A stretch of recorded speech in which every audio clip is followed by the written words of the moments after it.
if you were in the previous session with Sharon Clapp, which was excellent, she gave a great overview of some research AI tools. Our presentation will have some overlap, although I think we'll focus on a little bit less and go more in depth. So it's that kind of presentation.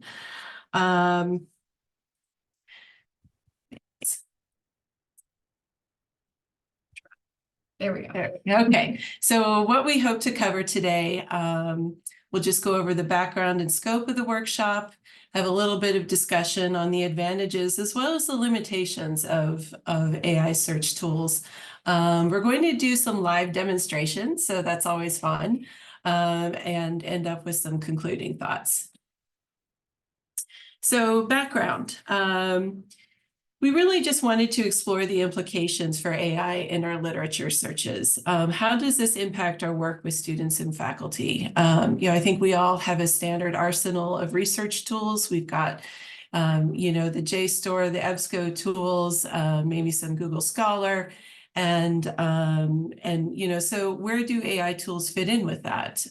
Do we incorporate them into our standard curriculum or not? What is the status? And, as many have said today, the status is changing quite a bit. So back in December, my colleague Susan did a great job in putting together a discussion session for all of our research librarians.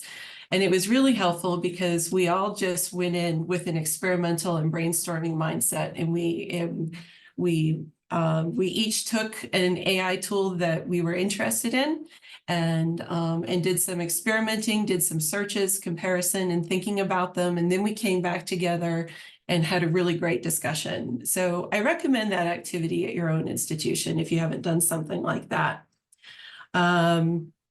So basically, this is what we came up with. And so we're going to show you a few 5 to be exact tools today. Some of them you've seen before, and you've seen them demonstrated before.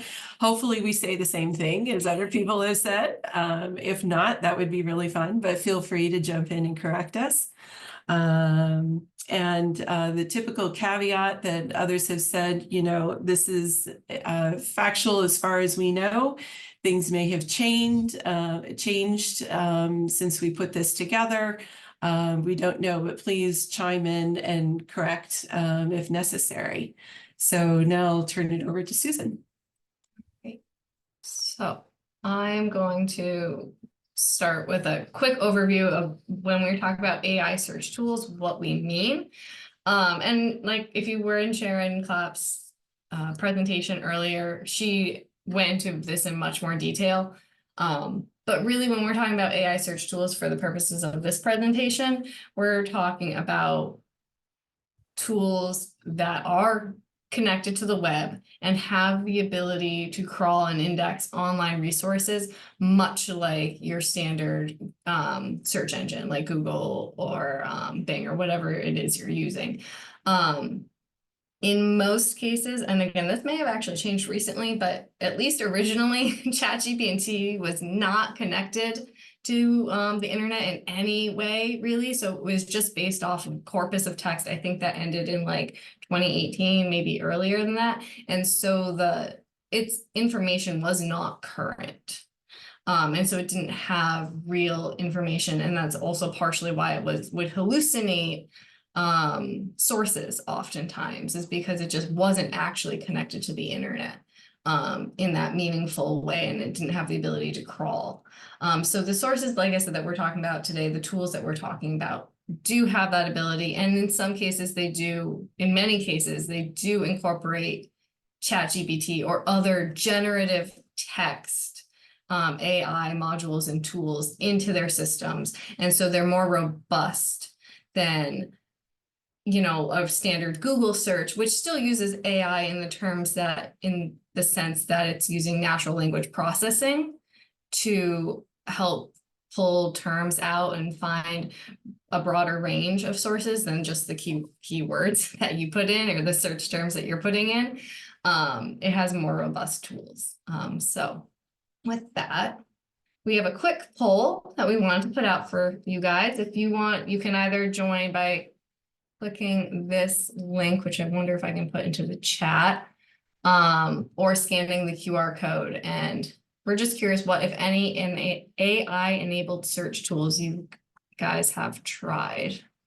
So bear with me while I find the chat.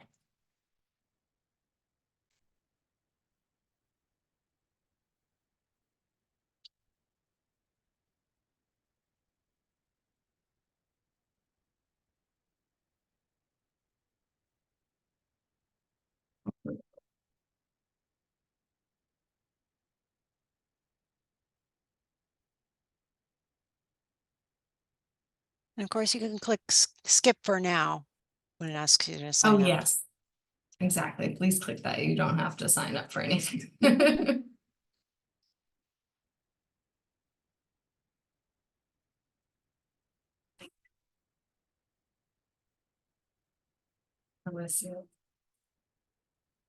Nothing.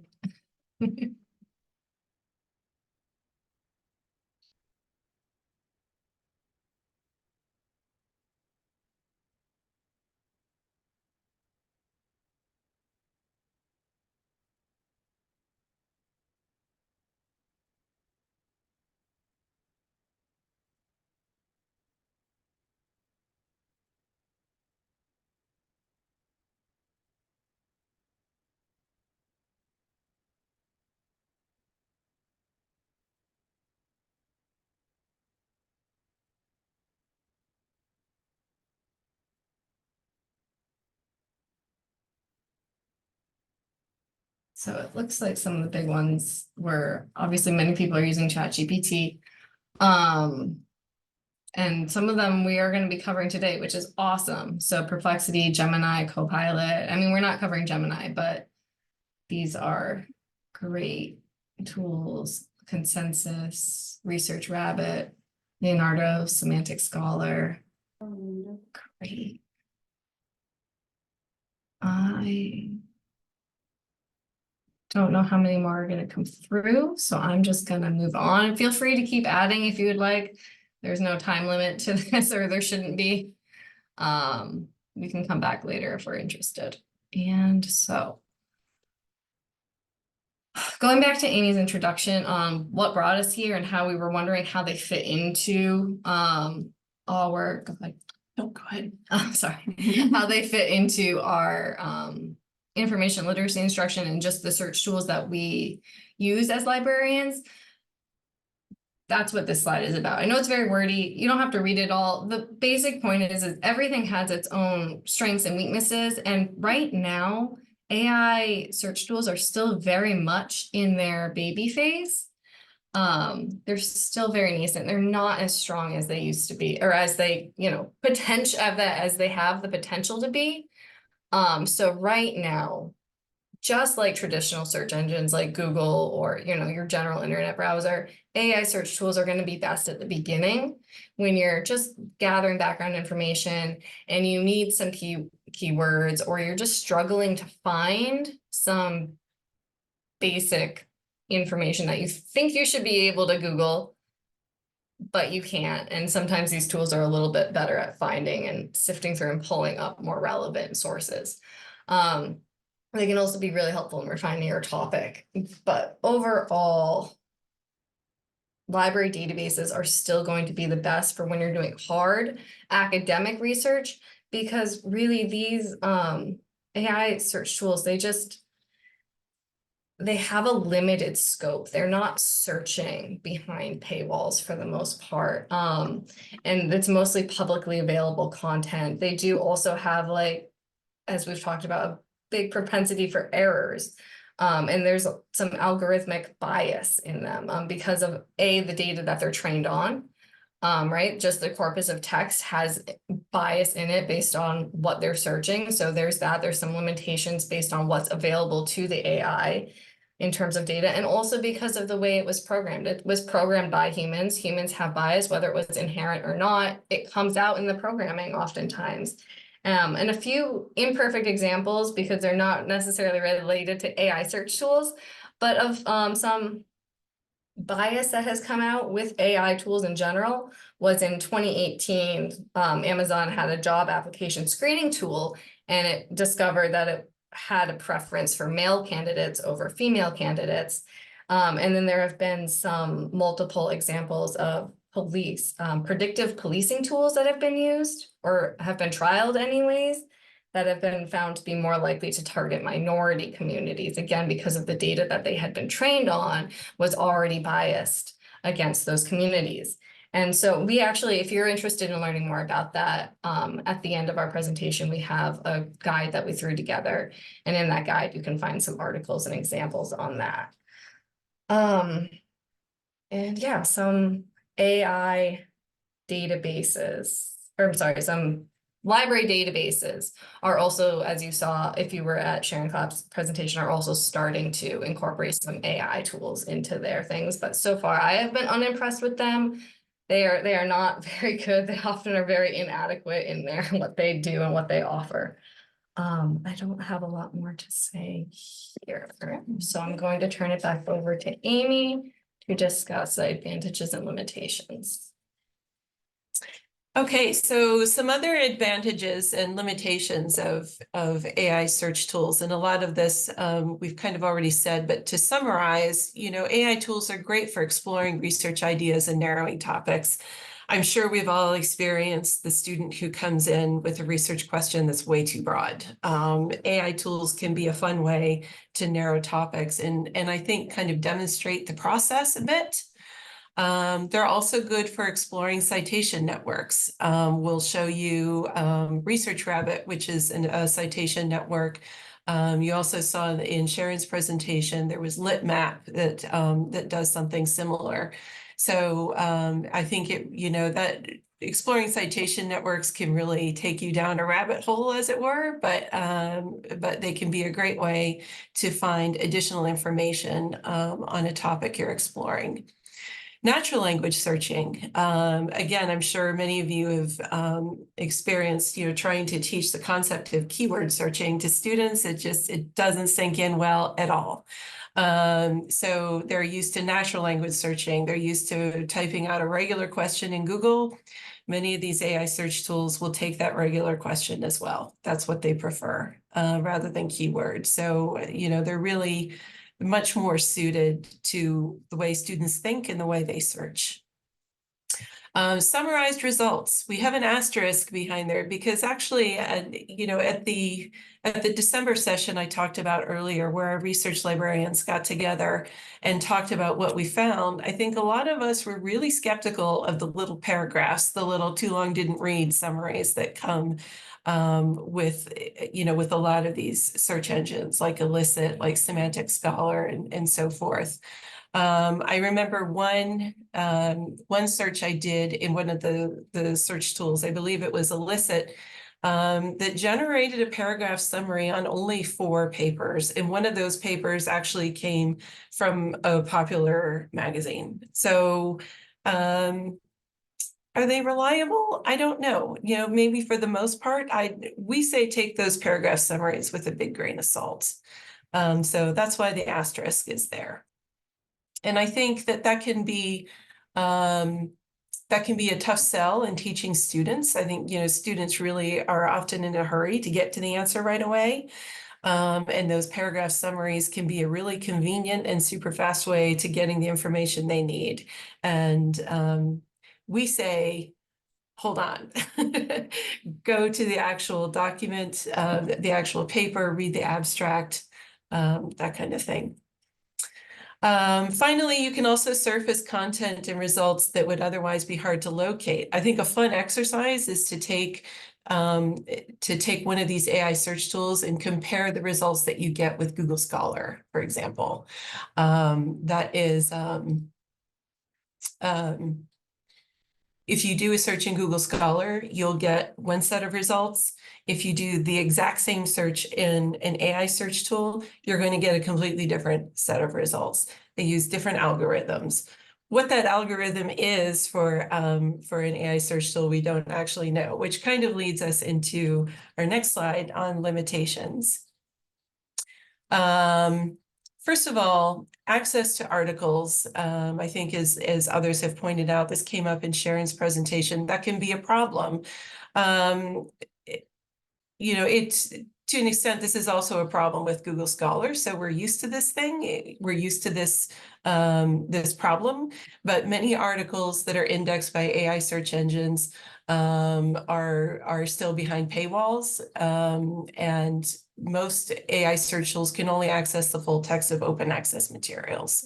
So if you're not from an institution or a college community that subscribes to these articles, your experience with them may be frustrating because you're going to be hitting paywalls a lot. And you may find yourself just clicking in circles trying to find the article. So I consider that a big drawback. Secondly, the paragraph summaries are not quite reliable. As I said before, you know, the paragraph summaries or the too long didn't read, sometimes they are taken directly from the abstract of a paper. Sometimes the search engine tries to pull from a few different results, like its top 3 results. However, those top 3 results are determined, we don't know, but it may pull from those results and put together some sort of summary. And if you've played around with these at all, and many of you have, you will, you know, if you read through that paragraph summary, it often feels a little disjointed. It's like it's pulling one summary from the first article, the second sentence is from the next article, the third sentence from, you know, and so on. It's not a very cohesive paragraph. Disciplines. Many AI search tools are geared toward the sciences, some social sciences as well, but really largely scientific literature. So this is really only a solution right now for scientific and social science literature. And finally, the lack of transparency, as I've already alluded to. If you go and hunt around on some of the websites, you go to the About page or the FAQ page, you don't always find what you need. A lot of the algorithms are proprietary.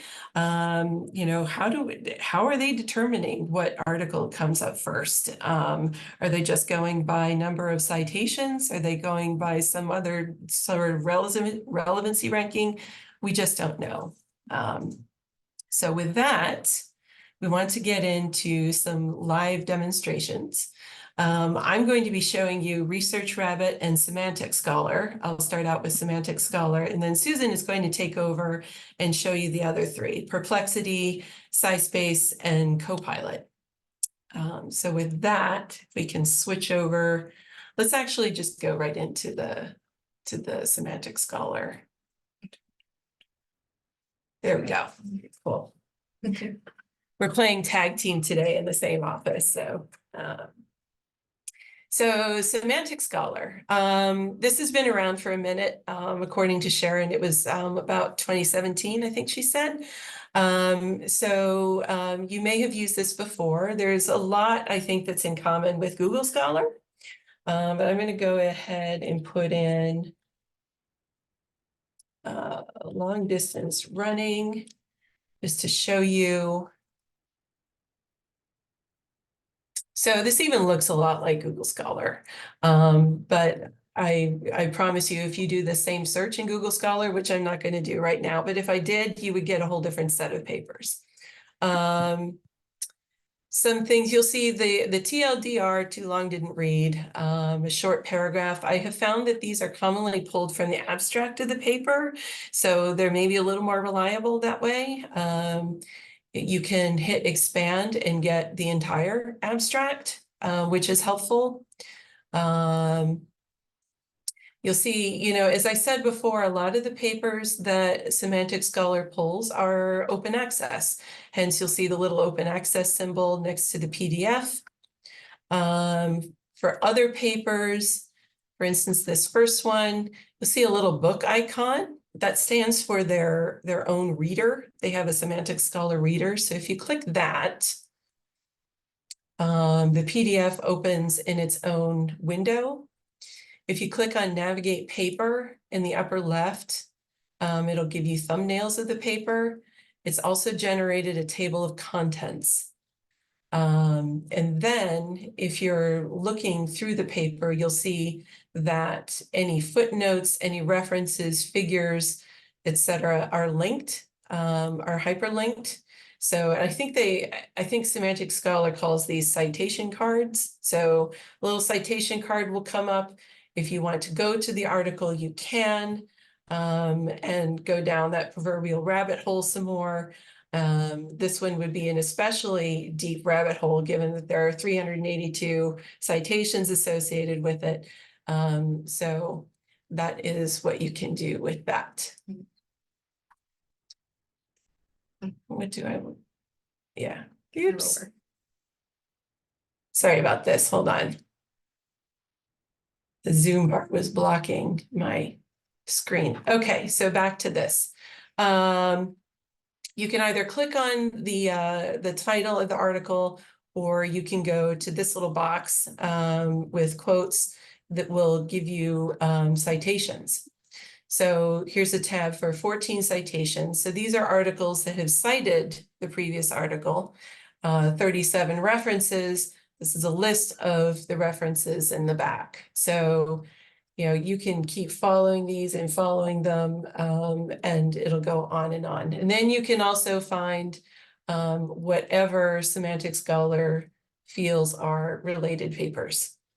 So I think that was everything I wanted to show about Semantic Scholar.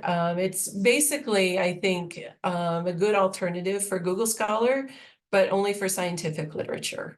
And they're upfront about that. So now I will go to Research Rabbit. Research Rabbit, you do unfortunately have to log in. I couldn't at least find a way to use it without logging in. It also wants you to feed it papers at the beginning. So, you know, this tool really is quite a bit like LitMap, which was shown in some previous sessions. It's maybe a little bit fancier. It uses colors, things like that. It's basically whatever you prefer. But it does allow you to group citations into collections. This is just me fooling around with Research Rabbit. These don't really, you know, if you were going to do this, you might make your collection titles a little more meaningful than mine are. But one of the great advantages to this is that you can import your citations from Zotero. So you can upload a Zotero collection. Bear in mind that it will only upload the scholarly articles that you have in Zotero. So which is typical for users of Zotero, you have bookmarked websites or blogs, or, you know, a random PDF somewhere or something like that. Those will not upload, only scholarly articles that Research Rabbit recognizes. So if you click on one of these articles, one of these collection titles, a list of the articles comes up. And next to that is what Research Rabbit has determined is similar work. I looked up just yesterday, I believe, to see, you know, how Research Rabbit determines what is similar. That knowledge is proprietary. It's not for us to know. Just trust Research Rabbit that this is similar work. So if we wanted to, we could click on that. And then it gives you a really fun graphic. And by now, especially if you're looking at this over Zoom, your Zoom window is like, oh my gosh, how can I even, you know, see all this? Because it's a lot into one window. I mean, you really almost have to have a big monitor to look at this. But you can see how easily you can really get lost. The big green circles represent articles that came from your original collection. The other blue circles are things that are related either through citations, like over here, there's a line for earlier work, line for later work, and line for similar work. So right now I chose similar work. So it has decided that these papers are all similar. If you wanted, you could click on one of those. And maybe we've decided the intelligent library, you know, we want to keep that. So we could say add to, and it gets added into the original our original collection. What else can you do with this? Sometimes you will see this button for linked content highlighted. Linked content means it's these are articles, websites, etc., that have cited the article in your collection.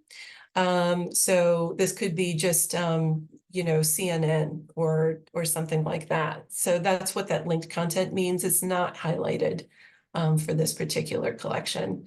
Note that you can also share collections. If you select this to be public, you can get a shareable link and share it out with someone, add collaborators. So there's a lot of possibility here. Of course, what's the caveat? Confirmation bias. You know, if you put in papers, it's going to find papers that are promoting the same view. So that's a big caveat. But on the other hand, it is fun and it's visual in a way that, for instance, Semantic Scholar is not. Semantic Scholar did a lot of these same things, but it's not visual. So it's hard to trace your steps. With this one, it allows you to trace what you're doing.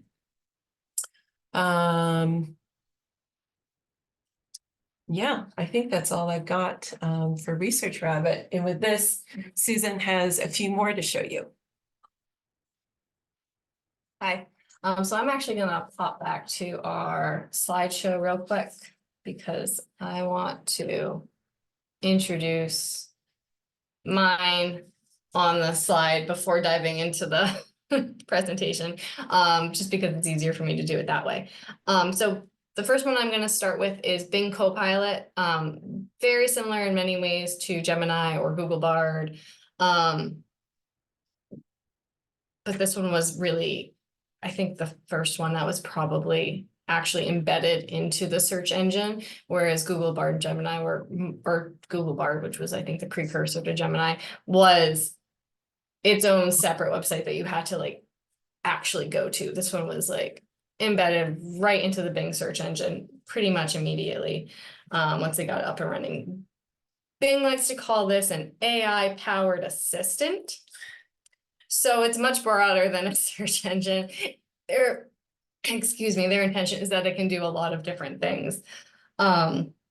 Something that I do want to point out as I get into it is they have what are called conversation styles.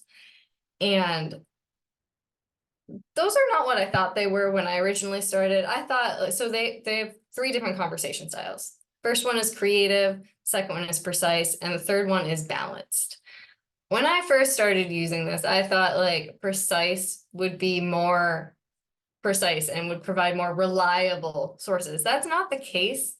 What these are literally just conversation styles that they're using. And so precise actually ended up giving me shorter answers than creative or balanced would have, but the sources were essentially exactly the same. So really the best option in most cases is going to be balanced unless you're actually using this Copilot feature for brainstorming or coming up with ideas, in which case maybe you want creative. And if you're just looking for a quick answer, you don't want to do a bunch of reading, precise will probably be your best bet. But for the most part, I just wanted to put that out there. If you see these and you're thinking the way I am, that's not what it is. Okay, so I'm going to go to Copilot. Oh, I was signed in before. Okay, well, let me try it this way. Hold on. So theoretically, you don't really have to be signed into Copilot. At least I don't think you do. This is a new thing that has come up on my account. I'm a little confused by. Give me 1 second. The good news is that if you are using a, if your school or institution has Microsoft as their provider, institutional or like accounts do have greater privacy settings than your standard everyday user. So you'll see that this little check mark up here is green. So commercial data protection. So because I'm signed in through my Trinity account, any information I put in is not being used to feed their algorithm, is not being saved, is not being shared. So there are a lot more privacy and security protections involved when using an institutional account versus your own one. You can generate images through this. It is limited, generally speaking, to about 30 chats a session. And that's, as I think Sharon mentioned, partially because the longer the chat that they noticed that the AI started getting funny. And she mentioned that one specific article where the author was told by the AI that he was unhappy in his marriage because that chat went on for like hours. They've since limited it, and that's why you only get about 30 chats. So I'm just going to try a few, or at least one search here, to show you sort of what that might look like.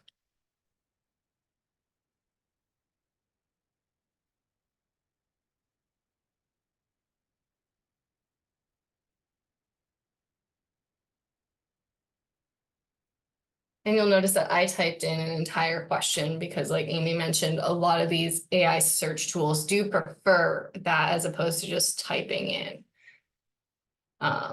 your keywords. And so this is the balanced option. It gives you some, my goodness, some bullet points, some examples, and then it does give you the sources that it pulled it from. So you can go to these, and as a librarian, of course, we're always going to recommend that students or who's ever using this tool goes to them and make sure that these are accurate and reliable. And they even have this little, look at that, that's new. AI generated content may be incorrect. They have their own little disclaimer now. And they have suggested comments and everything here. If I were to have done this as a, let's refresh. If I were to have done this as a precise search, should have just copied that.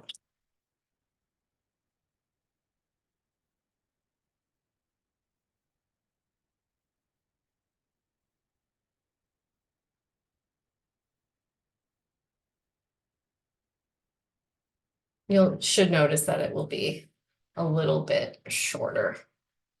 But the sources are usually the same. In this case, they look like they're pulling out a separate one, which is pretty nice.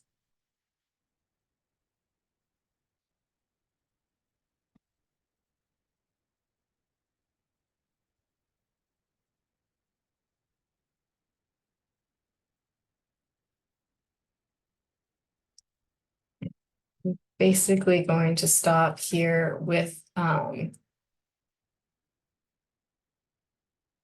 Copilot, except to mention that if you are using Edge, which I know most people don't, most people are using Firefox or Chrome, I understand that, but if you are using Edge, Copilot is also embedded into the browser, and so if you were to select this little icon up here, you can chat with, you can use Copilot in the browser, and if you were to have a PDF actually up, let's see, is this a PDF? I don't know if it can read this one, but oftentimes you can chat specifically with the PDF or the page that is open on your screen, and you can ask Copilot questions about it, which can be a good time saver occasionally. Again, you want to take what it says with a grain of salt and verify it, but the good news is it usually links you to where it gets its information from the article. And so you can like jump to those sections to make sure that what it's relaying to you is correct. All right. So on that note, I'm going to go back here. All right. The next one that I want to discuss is perplexity, which you may have seen earlier. This one, rather than being an AI assistant, they're dubbing it an answer engine. And because their goal is to provide quick answers to the questions that you put in. Really, they rather than like a list of sources, which is what you get if you were to search Google or Bing or another general typical search engine. You do have the ability to upload files and ask questions about it, similar to how I explained Copilot has the ability to ask questions and talk about the document that's up in your browser.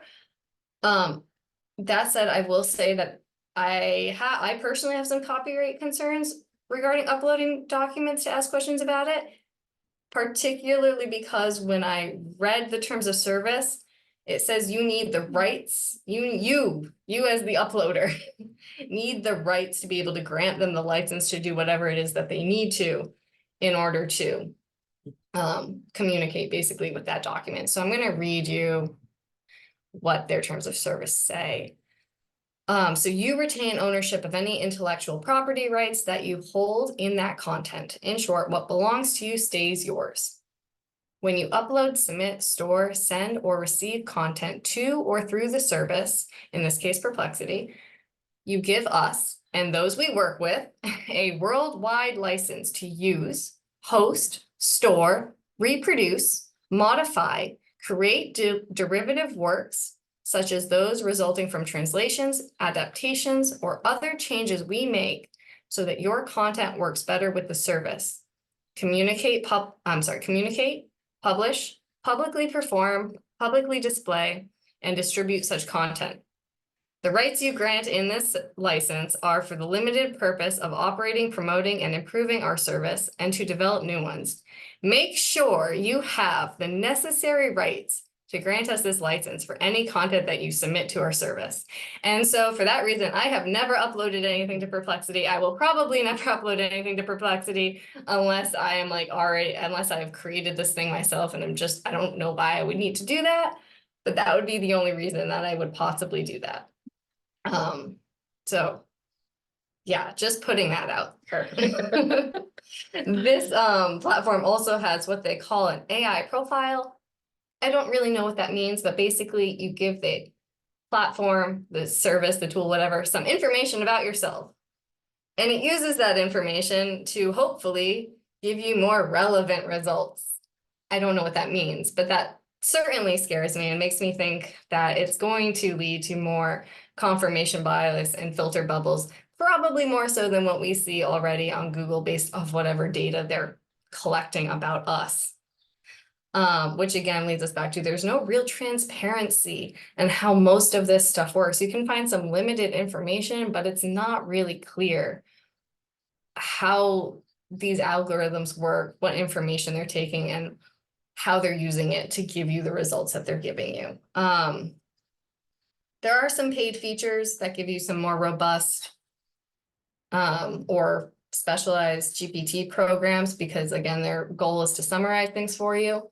But I'm just going to show you the free stuff because who wants to pay for this right now? All right.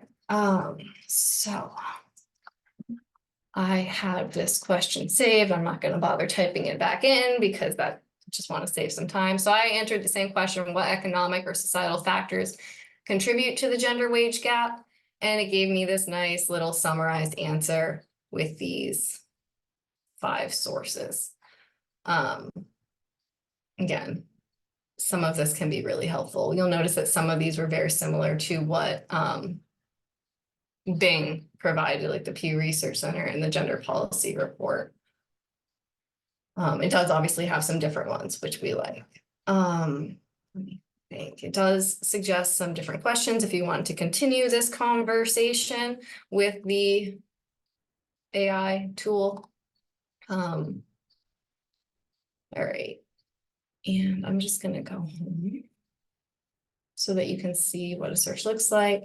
You can focus your search. So if you wanted to just search for academic articles, you can. I have tried this mostly for like these phishing ones that you'll see down here. Their sources were not wow.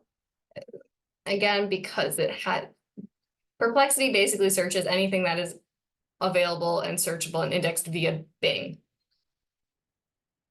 And so anything that's not indexed and searchable via Bing is not in Perplexity's corpus or database, and it just cannot pull that information. So oftentimes for academic articles, going back to what we originally said, you're going to still want to stick to library databases. But you can search this. So real quick, is it safe to use radiation to treat food?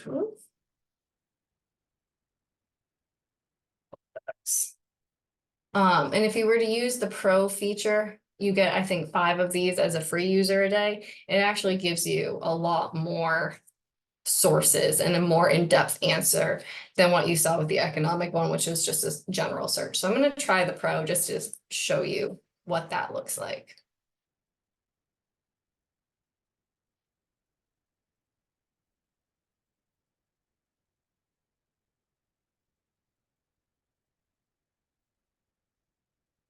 And you'll notice how it took and expanded my one question into like multiple components, and it has generated pretty solid answer.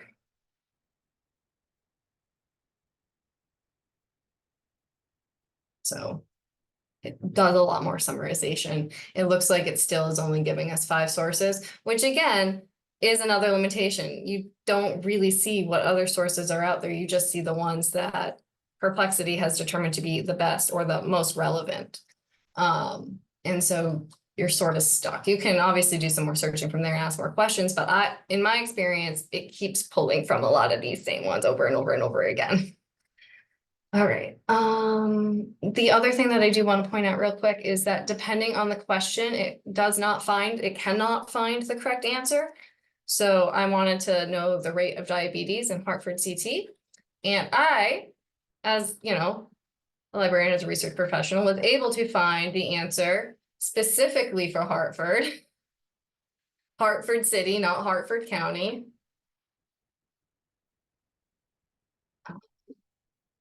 And you'll notice that, let's see, well, I might have to do this again, diabetes. So you'll notice, if I can get it up, that the approximate percentage or prevalence of the diabetes rate among adults 18 years and older in Hartford City is 14.9%. They told me that it was 8.5% because their data is coming from for Hartford County, which has a much lower percentage because it includes more cities and towns than just Hartford, which has a higher rate. And then I kept trying to get it to give me the right answer, and it just couldn't because of the nature of the place where I found the data. Like it wasn't written in a type of format that it could ingest and make sense of. So just wanted to point that out.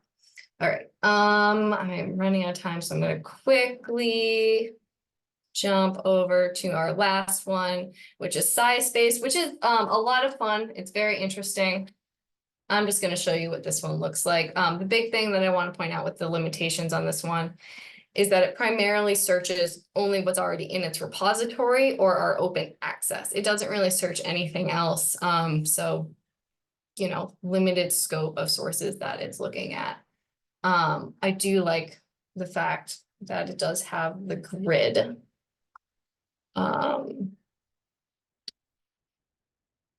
That gives you a good overview. Okay, so this is what it looks like. It's very simple, very clean, pretty easy to use. Similar to Perplexity, it does have the option to upload papers. You can even chat with papers that are already in this, like actually, so again, like Bing Copilot had the ability to with something already in your browser.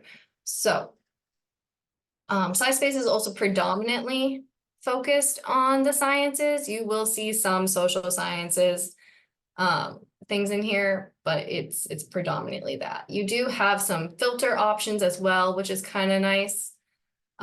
So This one is in some ways more similar to library databases and gives you more flexibility in what you're looking at. And these are the filters you can add, the columns, if you wanted to see, like if you wanted the literature survey or the limitations, you could add those, or even just the results and the conclusions. It will give you summarized versions of all those sections of the paper. I'm not going to bother adding them right now, but just to give you a chance. And this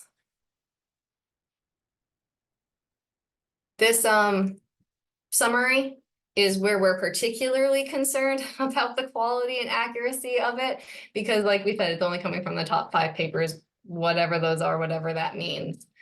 And so this is often where things can get a little wonky. These summaries tend to be a little bit more accurate because they are coming directly from the article and they're not trying to mesh 5 or more or fewer, depending on what's available, different things together. And you'll see this is the Ask Copilot feature if you wanted to chat specifically with that document. So that is basically Copilot in a nutshell. They do have some other tool, I'm sorry, SciSpace in nutshell. They do have some other tools, such as an AI detector, which might be interesting for faculty or staff if they're interested. Don't know how accurate or how well it works, but it's one option, and just some other tools. Okay, I think I'm going to go ahead and end there. Like I said, we do have some additional resources that we put together if anybody's interested in learning more. We do have a guide of those resources. We can share the link to this in the chat in a minute or so. And then if you are interested in playing around with some of these tools or your own tools, whatever you find on your own, these are some just basic suggested activities that we would recommend you try. Just searching the same topic in multiple, using multiple tools to see what comes up, what works, what doesn't, comparing your results. And then searching for a question you already know the answer to, especially ones that provide those quick little summaries like Bing or Perplexity, to see if it's accurate in its answer. All right. And so thank you. I will provide one final concluding comment. I think our original question in this presentation was, are we ready to include AI tools in with our regular suite of tools that we teach? And the answer is no, not yet. But we're watching, and I think some of these tools, depending on the nature of your reference or research appointment with students, could potentially be helpful. But it really depends on the context. So thank you very much. And thank you, Amy and Susan. That was really helpful presentation. I appreciate the practical examples that we're able to see that we would actually relate to as librarians. I also appreciate the tips you gave at the end for getting into the sandbox and practicing with each of them. And I'm going to stop the recording here, and then we'll take some questions. I know